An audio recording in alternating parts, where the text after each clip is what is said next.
The children came from the margins of the empire, mixed households, enslaved women who had borne children to officials, indigenous families registered but not protected, orphaned wards of mission schools, children whose existence complicated inheritance, race, and authority. They were never described as children once they entered the system.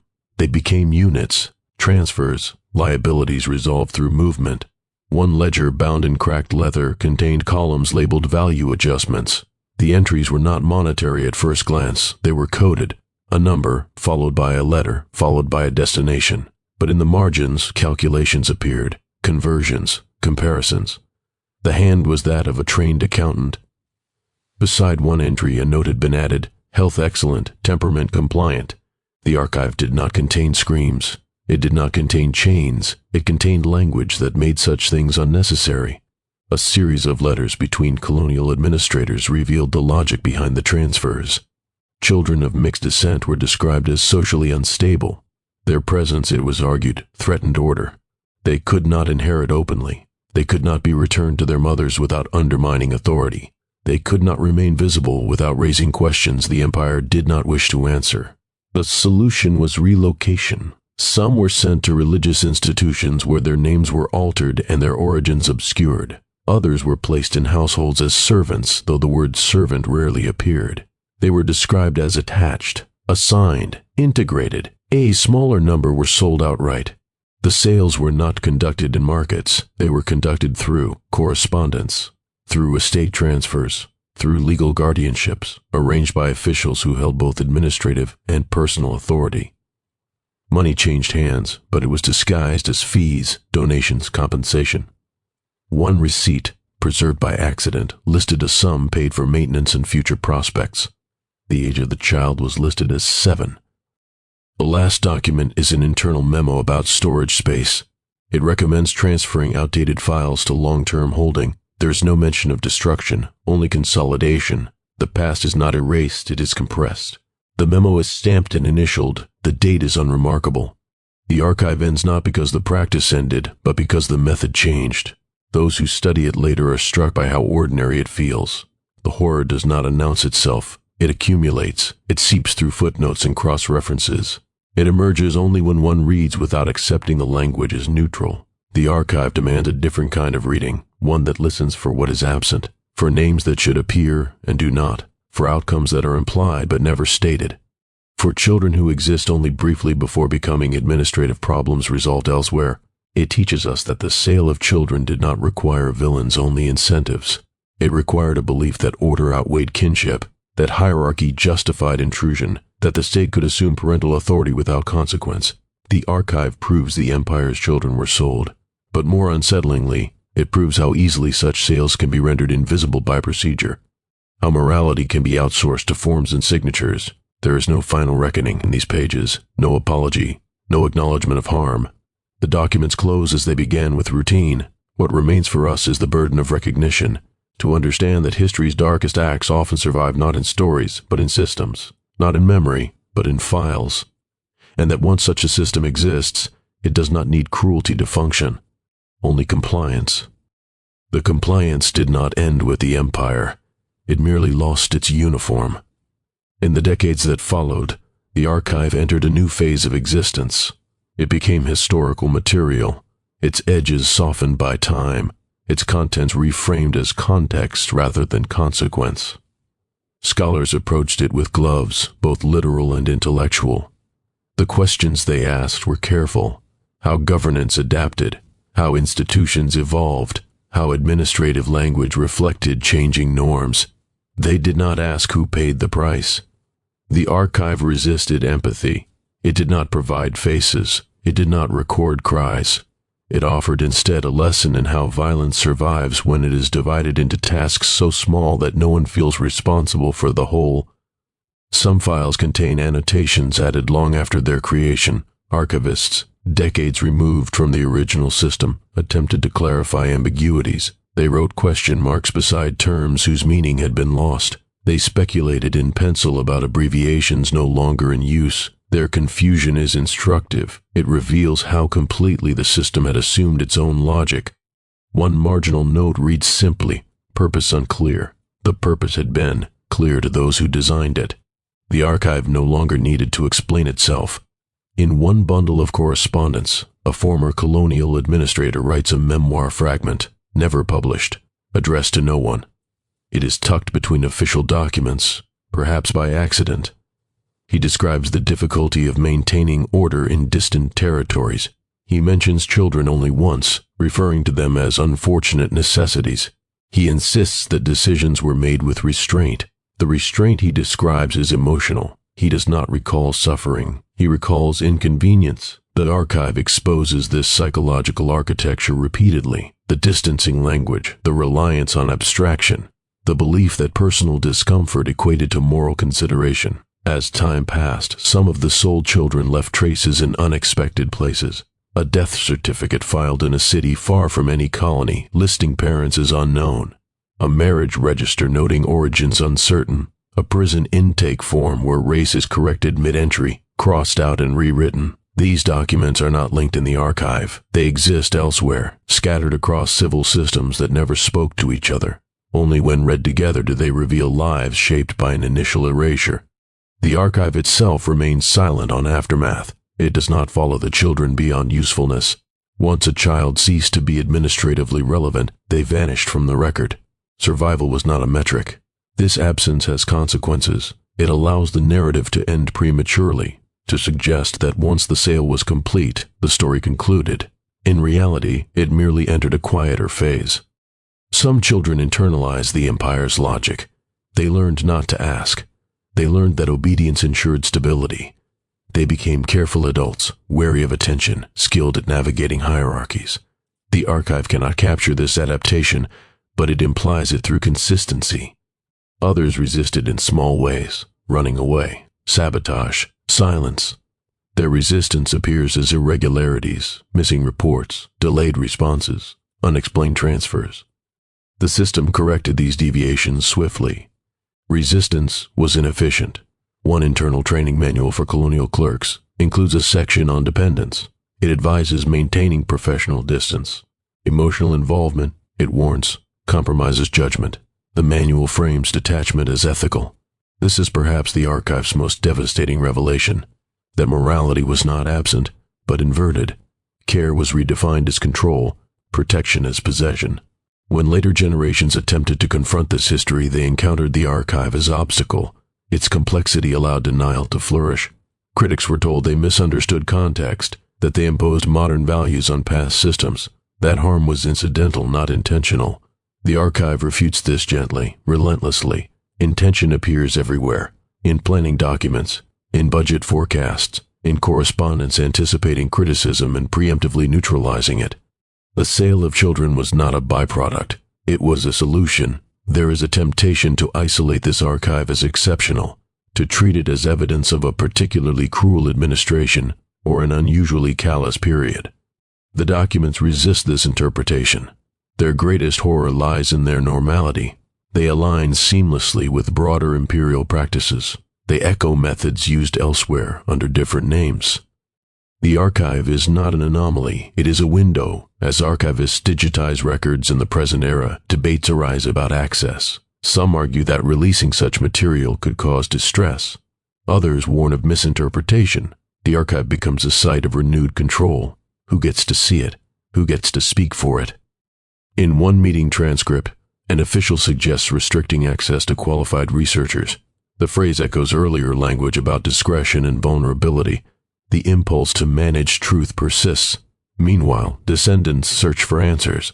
They come armed with fragments, a name remembered imperfectly, a place that no longer exists, a rumor passed down with caution. They encounter the archive as maze. It does not yield easily. It was not built to be navigated by those it harmed. Some find confirmation. A name appears, altered but recognizable. A date aligns. A transfer matches family memory. The archive offers proof without solace. Knowing what happened does not explain why it was allowed. Others find nothing. Their absence is complete. For them, the archive's silence becomes another inheritance. The moral weight of the archive lies not only in what it reveals, but in what it withholds. It teaches us how systems decide whose suffering is recordable, which lives generate paperwork, and which dissolve without trace.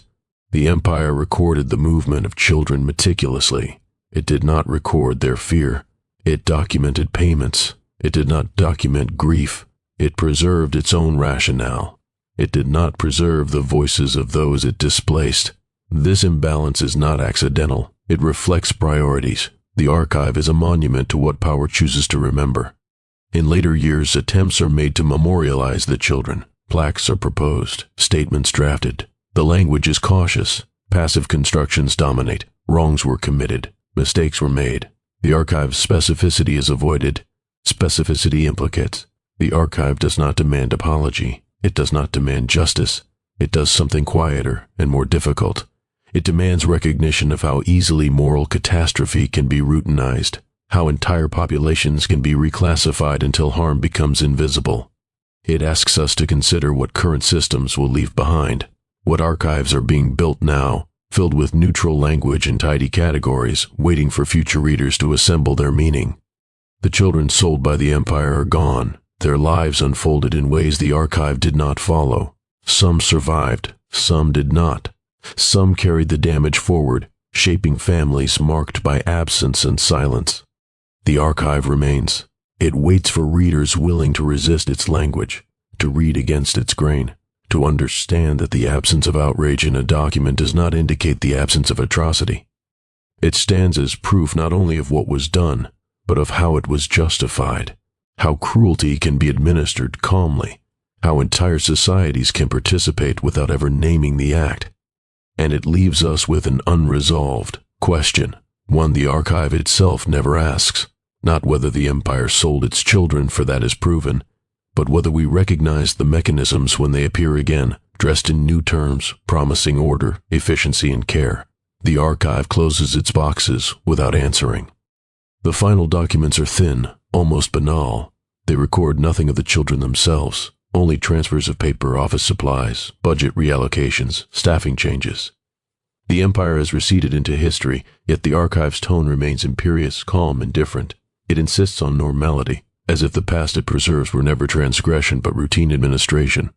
And in this final quiet, one begins to see the true weight of what it held. The archive is not scandalous, it is systematic. It does not shock with cruelty, it unnerves with consistency.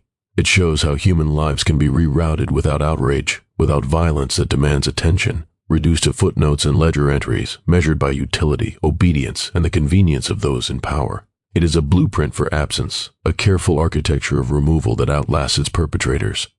Somewhere in the margins, a child's name is still legible, scrawled in the careful, elegant hand of a clerk who believed that order was virtue. It is paired with a destination and a date. Beyond that, nothing. No record of arrival, no record of fear or joy, no mother's voice, only the economy of bureaucracy. One can trace the trajectory on the page but cannot trace the life it represents. The distance between document and lived experience is measured in years, in oceans, in erased families. Those who attempt to follow these traces find only the careful displacement of memory.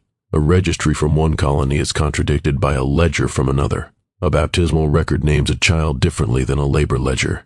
A receipt for transfer appears where a census should be. Each fragment is coherent in isolation, yet together they testify to an erasure so complete it cannot be reconciled. The archive insists that there is a story here, but it resists being told as a story. It is a structure of absence, an architecture of loss.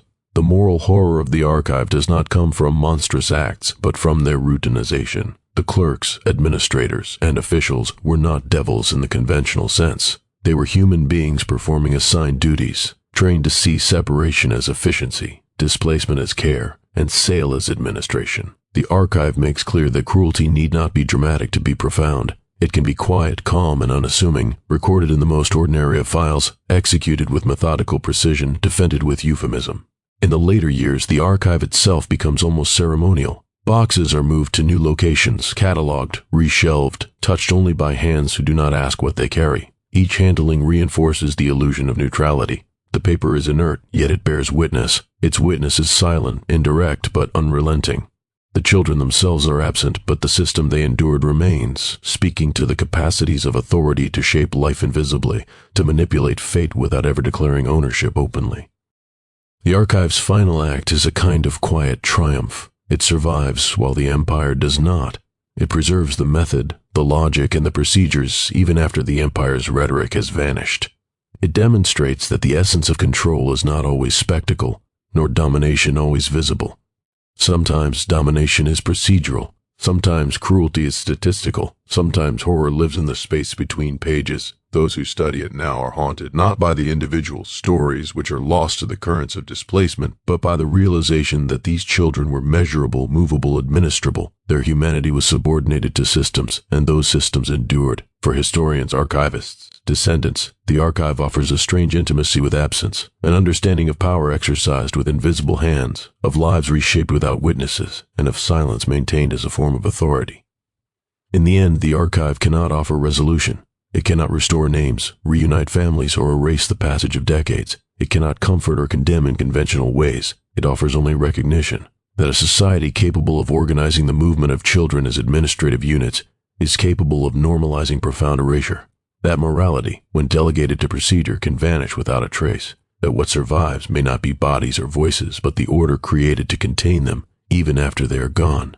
And so the archive closes, leaving us with this quiet lesson, not of what we might call evil, but of what we too easily call normal. It asks us softly to reckon with the ease of compliance, with the subtlety of disappearance, with the weight of a system that can sell its children and call it duty, and can do so in daylight with signatures and without scandal.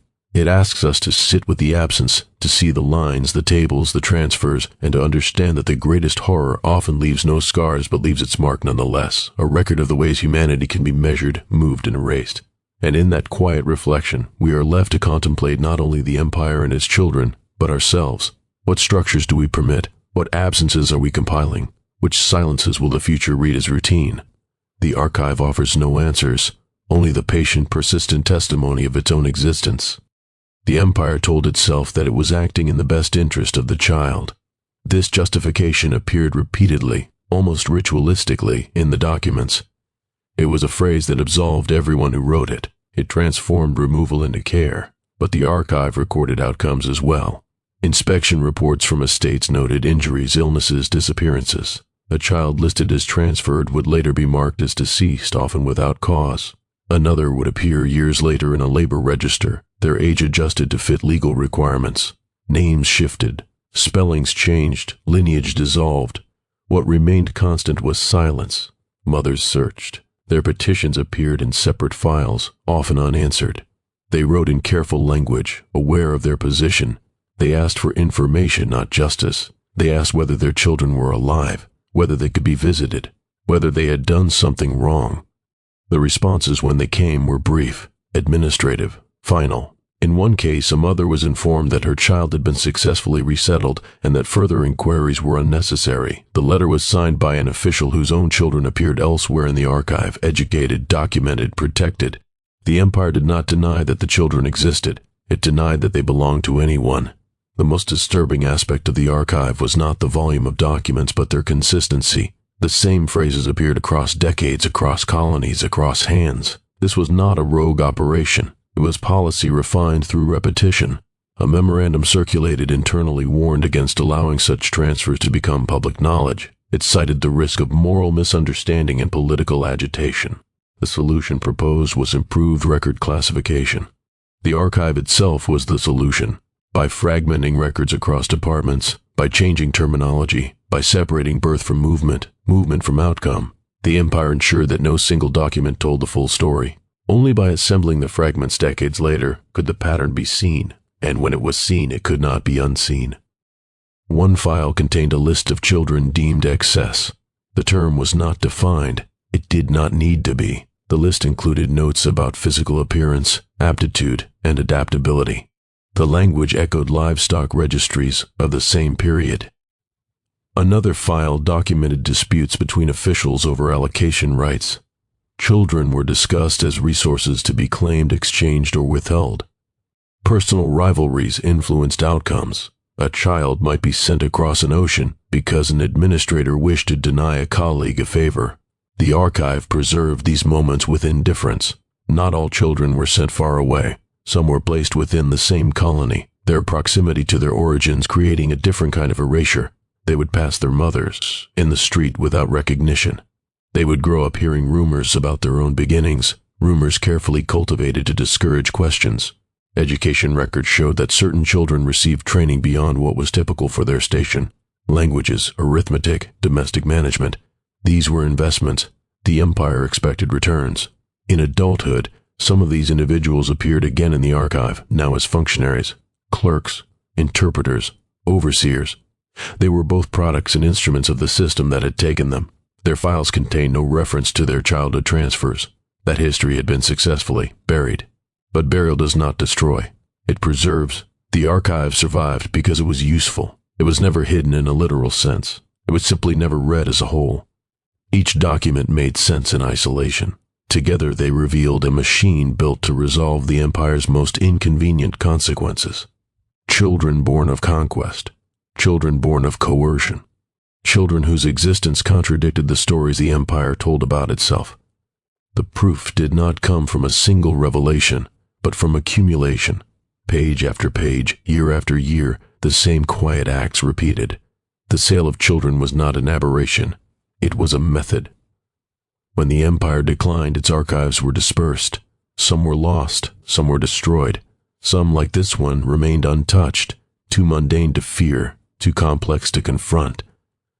Those who finally read it understood the weight of what they were holding, not just evidence of crimes, but evidence of a mindset, a system that reduced human life to administrative inconvenience and solved it with transport and ink. The children did not leave testimonies. Most never had the language to describe what was done to them. Their absence speaks through the documents that replaced them. The archive proves that the empire's children were sold, but it does not tell us what it cost them to survive. It does not tell us how many remembered their first names, or the sound of their mother's voices. It does not tell us whether they understood that what happened to them was intentional. It only tells us that it was organized, and that organization was deliberate, sustained, and quietly defended by those who benefited from it. The papers end without apology. There is no reckoning in the margins. The final entries transition seamlessly into new classifications, new priorities, new erasures. The system moved on, as systems do, leaving behind a record that was never meant to accuse. It waits instead. The archive does not accuse by voice. It accuses by endurance, by remaining intact long after the people it protected are gone. In the later files, the language grows colder, more refined. Where earlier documents struggle to justify these assumed compliance, the practice had matured. It no longer required explanation, only maintenance. A new classification appears in the post-war years, buried inside a revision of colonial welfare statutes. The children are now described as wards of transitional responsibility. The phrase is bureaucratically elegant. It removes parentage entirely. It implies care without obligation. It allows the empire to claim guardianship while denying accountability. Under this classification, transfers increased. The destinations diversified. Industrial towns in the metropole. Agricultural compounds newly incorporated into imperial supply chains. Domestic households belonging to retired officers and civil servants who had earned informal privileges through long service. Children were placed where they could be useful and unseen. The archive records complaints from receiving parties. A child was not obedient enough. Another was too intelligent, too observant. One memorandum requests a replacement, citing unsatisfactory temperament. The child's file ends there. A new entry appears weeks later under a different name, assigned elsewhere. Replacement implies inventory. In the margins of a personnel ledger, someone had written a question mark beside a child's age. Below it, a recalculation. The child was older than stated. This presented a problem. Labor laws had shifted. The solution was not to return the child, but to amend the record. Ink corrected what reality could not. There are moments when the archive hesitates, when a clerk pauses long enough to leave a trace of discomfort. A line crossed out too heavily, a note written and then scratched away. These are rare. The system did not reward reflection. One letter, unsigned, requests clarification about the legality of a transfer involving siblings. The reply is precise. Siblings, it states, are not recognized as a legal unit unless formally registered as such. Informal familial bonds are deemed irrelevant to administrative outcomes. The letter ends with a reminder to adhere to protocol. Protocol was the empire's conscience. As the years pass, the children age out of childhood, but the archive does not follow them equally. Those who disappear into labor registers fade quickly. Those who enter domestic service remain traceable through payroll documents, ration lists, disciplinary notes. Punishments are recorded with clinical detachment. Absences are marked as losses. A loss, is not a death, it is a reduction. One series of files documents an internal review prompted not by moral concern, but by financial discrepancy.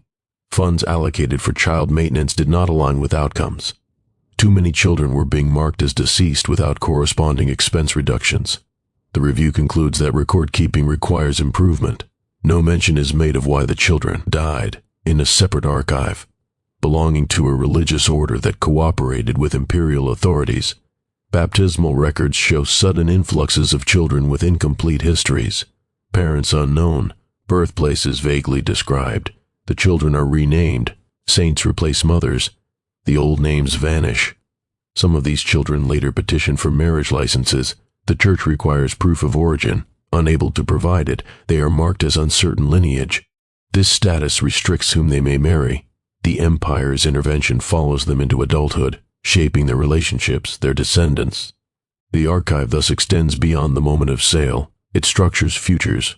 A particularly dense file concerns a legal challenge brought quietly by an estate heir. He suspected that a servant in his household was his half-sibling. The dates aligned. The mother's name appeared in an old colonial register. The servant's arrival coincided with a transfer listed in the archive. The case never reached court. It was settled privately. The servant was relocated. The heir received assurances that inheritance lines would remain uncontested. The file includes a memorandum emphasizing the importance of discretion in such matters. Bloodlines were managed like borders. What the archive reveals most clearly is not cruelty in its raw form, but its domestication. Violence translated into policy. Separation translated into necessity. Sale translated into placement. The empire did not view itself as monstrous. It viewed itself as pragmatic. Toward the end of the archive's active use, a new concern appears: public opinion. Journalists had begun asking questions about colonial child welfare. Parliamentary inquiries were proposed. The archive responds with redaction. Pages are removed, indexes altered, terminology updated to align with contemporary sensibilities. Sale becomes allocation, transfer becomes opportunity. The same acts persist beneath new language. One internal directive instructs departments to destroy duplicate records after consolidation. What constitutes a duplicate is left vague. The effect is predictable. Redundancy, which allows reconstruction, is eliminated. Yet this archive survives because it was overlooked, too technical, too dull, too filled with tables and references to alarm anyone unfamiliar with its structure. The person who eventually assembled it did so not out of outrage, but curiosity. They noticed discrepancies, names that reappeared in unlikely places, ages that did not progress correctly, children who seemed to move faster than ships could sail. The work was slow. Years passed between discoveries. The archive resisted narrative. It demanded patience. When the pattern emerged, it did not feel like revelation. It felt like confirmation of something long suspected but never articulated, that the empire's moral language had always masked an economy of human exchange. The children were not stolen in secret. They were processed in daylight, through offices, under seals. Their removal was legal because the law had been shaped to permit it. The archive also records resistance, though faintly. A mission director refuses to release children without maternal consent. His funding is reduced, his position eliminated, his successor complies. A colonial nurse notes unexplained bruises. Her report is filed and ignored. She is transferred. The bruises do not reappear in the records. The system did not need to silence dissent loudly. It simply redirected it. As the empire waned, attention shifted elsewhere. Wars, independence movements, economic restructuring. The children who had been sold became adults whose lives were shaped by decisions made before they could speak. Their histories were scattered across institutions that no longer coordinated. Some attempted to trace their origins. They encountered sealed files, missing pages, officials who spoke gently about the past's complexity. They were told that records were incomplete, that times were different, that intentions had been misunderstood. The archive contradicts these reassurances. It shows intention clearly. It shows awareness. It shows choice. But it does not offer resolution. There is no list of names at the end, no accounting of total numbers. The empire did not count what it did not wish to mourn. What remains is a structure of absence, a record of how easily a society can redefine children as surplus, kinship as inconvenience, and sale as administration. The archive proves that the empire's children were sold, But it also proves something quieter, that the machinery which allowed it required not hatred, but indifference disciplined into routine. The final pages are mundane: budget adjustments, staffing changes, a note about relocating files to accommodate new departments. The violence has been fully absorbed into normality. The archive closes not with condemnation, but with continuity, and in that continuity lies its most unsettling truth.